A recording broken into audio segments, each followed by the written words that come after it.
অতি বিপদত পৰিছে কিয়নো বিশেষভাৱে সক্ষম মুছলমান দুজনকৈ ব্যক্তিক আৰ্চতে উমৰা হজলৈ লৈ যোৱাৰ চলেৰে এইবাৰ সৌদি আৰবত ভিক্ষাৰ বৃত্তিত নমাই দিছে আৰু মনোৱাৰ আৰু লগতে আন এজন ব্যক্তিৰ বিৰুদ্ধে এই অভিযোগ উত্থাপন হৈছে।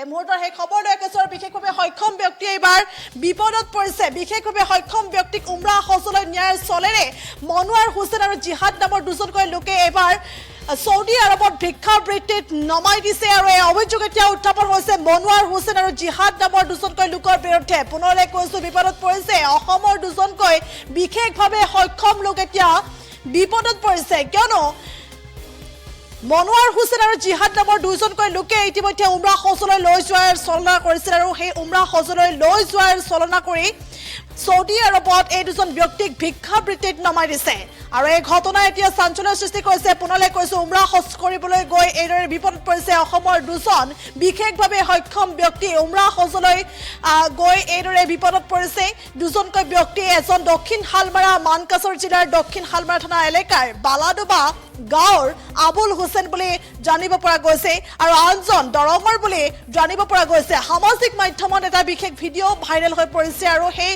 ভিডিঅ'ত আচলতে এই যে ব্যক্তি দুজন আবুল হুছেইন আৰু আন এজন দৰঙৰ বিশেষভাৱে সক্ষম ব্যক্তি সেই ব্যক্তি দুজন অতি বিপদত পৰা বুলি জানিব পৰা গৈছে আৰু এইদৰে সামাজিক মাধ্যমত এই বিশেষ ভিডিঅ' ভাইৰেল হৈ পৰিছে। দুজনকৈ মুছলমান ব্যক্তি বিশেষভাৱে সক্ষম ব্যক্তি এতিয়া উমৰা হজলৈ লৈ যোৱা হৈছিল আৰু উমৰা হজলৈ লৈ গৈছিল আবুল হুছেইন আৰু আন এজন দৰঙৰ বিশেষভাৱে সক্ষম ব্যক্তিক উমৰা হজলৈ লৈ গৈছিল মনোৱাৰ হুছেইন আৰু জিহাদ নামৰ দুজনকৈ লোকে। মনোৱাৰ হুছেইন আৰু জিহাদৰ ওপৰত এই অভিযোগ উত্থাপন হৈছে যে আবুল হুছেইন আৰু আন এজন মুছলমান ব্যক্তিক উমৰা হজলৈ লৈ গৈ এইদৰে সৌদি আৰবত ভিক্ষাবৃত্তিত নমাই দিয়াৰ এতিয়া গুৰুতৰ অভিযোগ উত্থাপন হৈছে আৰু এইদৰে শাৰীৰিকভাৱে বিশেষভাৱে সক্ষম এই দুজন ব্যক্তিক সৌদি আৰবলৈ লৈ গৈ ভিক্ষাবৃত্তিত নমাই দিয়াৰ এতিয়া অভিযোগ উত্থাপন হৈছে পশ্চিমবংগৰ মুৰ্ছিদাবাদৰ মনোৱাৰ হুছেইন আৰু জিহাদ নামৰ লোকজনৰ বিৰুদ্ধে। আৰু ইতিমধ্যে দক্ষিণ শালমাৰাৰ আবুল হুছেইনৰ পৰিয়ালে পিতৃ আবুল হুছেইনক আচলতে ঘূৰাই আনিবলৈ অনুৰোধ জনাইছে, অসম চৰকাৰক অনুৰোধ জনাইছে আৰু এইদৰে ভয়ংকৰ বিপদত পৰিছে দুজনকৈ শাৰীৰিকভাৱে বিশেষভাৱে সক্ষম ব্যক্তি এতিয়া ভয়ংকৰ বিপদত পৰা দেখিবলৈ পোৱা গৈছে। মুছলমানে এতিয়া মুছলমানৰ শত্ৰু হৈ পৰিছে, মুছলমানৰ শত্ৰু হৈ ধৰা দিছে কিয়নো এইদৰে আবুল হুছেইন আৰু আন এজন বিশেষভাৱে সক্ষম ব্যক্তিক উমৰা হজলৈ লৈ যোৱাৰ বিশেষ আচলতে চলনা কৰি সৌদি আৰবত ভিক্ষাবৃত্তিত নমাই দিছে। এতিয়া হাহাকাৰ লাগিছে দুই ব্যক্তিৰ ওপৰত আৰু এইদৰে মনোৱাৰ হুছেইন আৰু জিহাদ নামৰ সেই দুজন ব্যক্তিৰ বিৰুদ্ধে এই গুৰুতৰ অভিযোগ উত্থাপন হৈছে।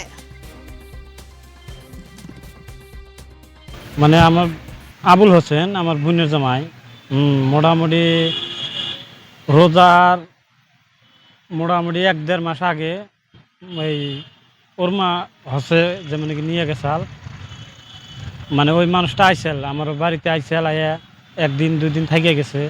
থাকে যাওয়ার পিছত নিয়ে গেছে, নিয়ে যেয়ে কয় যে আমি মাগনা হজ করামো আর কি। তো এই যেমন কি বিষয় টিসা যাই হোক বানিয়ে ওরা কাগজপাতি বানিয়ে নিয়ে গেছে। আরও অন্য জায়গার থেকে বলে আমরা শুনলাম যে বানাইছে আর কি। তো ওই সিস্টেম নিয়ে গেছে, নিয়ে যাওয়ার পরে ওই জায়গার থেকে আমাকে মোটামুটি নেওয়ার পরে আমাকে 15-20 দিন যোগাযোগ আসাল, হয়তো 1 মাস এরকম যোগাযোগ আসাল। তারপরে থেকে আমরা আর যোগাযোগ করতে পারি না। যে নিয়ে গেছে ওর সাথে কই, ও কয় যে থানায় পড়ছে। হ্যাঁ মানে খালি কয় যে থানায় পড়ছে এটাই কয়, কিন্তু ছাড়ে না। কয় ছাড়বো 1 সপ্তাহ পরে, এরকম করতে করতে করতে করতে মোটামুটি বহুত হয়ে গেছে, মানে টাইম হয়ে গেছে।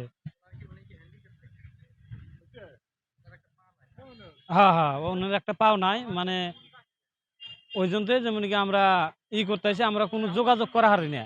মানে আমরা যে নিয়ে গেছে ওর হাতে আমরা যোগাযোগ করি। এখন সে কয় যে থানার মধ্যে আছে, হ্যাঁ অগর টাইম যখন হবো তখন ছাইরে দেব, হ্যাঁ তখন আমরা অগরে আনমাহামো। এখন মানে রাস্তার মধ্যে থাকে, হ্যাঁ ফুটপথের মধ্যে থাকে, নালা সালা আবার ব্রিজের ডাউনে যে থাকে, মানে রাস্তার মধ্যে যে থাকে সমানে পুলিশে ধরে নিয়ে কিছুদিন হয়তো 2-4 দিন 15 দিন বা 10 দিন থানার মধ্যে রাখে, আবার মানে ওয়ারিশ নাই ফেরা রাস্তার মধ্যে নামিয়ে দেয়। হ্যাঁ মনোয়ার হোসেন এক মনোয়ার। এখন দেখি আমরা তো ভাব, আমার নাম রেজাবুল ইসলাম, বাৰী চাউ চালমাৰা পিতাকক মানে উমৰা হজৰ কথা কৈ লৈ গৈছিল মানে মনোৱাৰ হুছেইনে কলকাতাত তাৰ ঘৰ তাৰ মোৰ দেউতাৰ নাম আবুল হুছেইন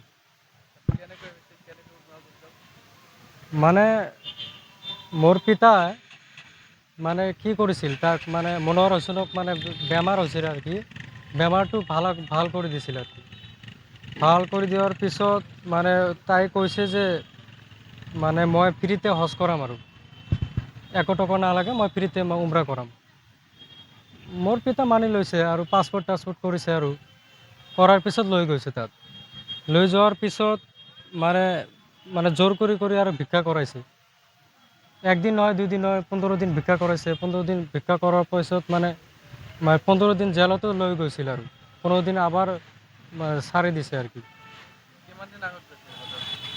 মোটামুটি 4 মাহ হল হ্যাঁ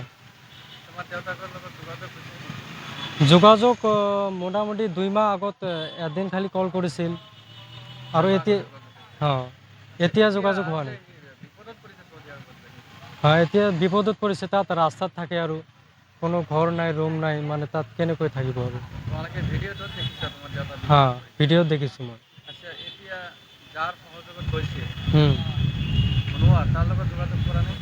তাৰ লগত যোগাযোগ কৰিছোঁ তেওঁ কৈছে যে হয় মই লৈ আহিম কুৰবানী ঈদৰ পিছত লৈ আহিম মই হ্যাঁ 70990173330 লগতে 70990171110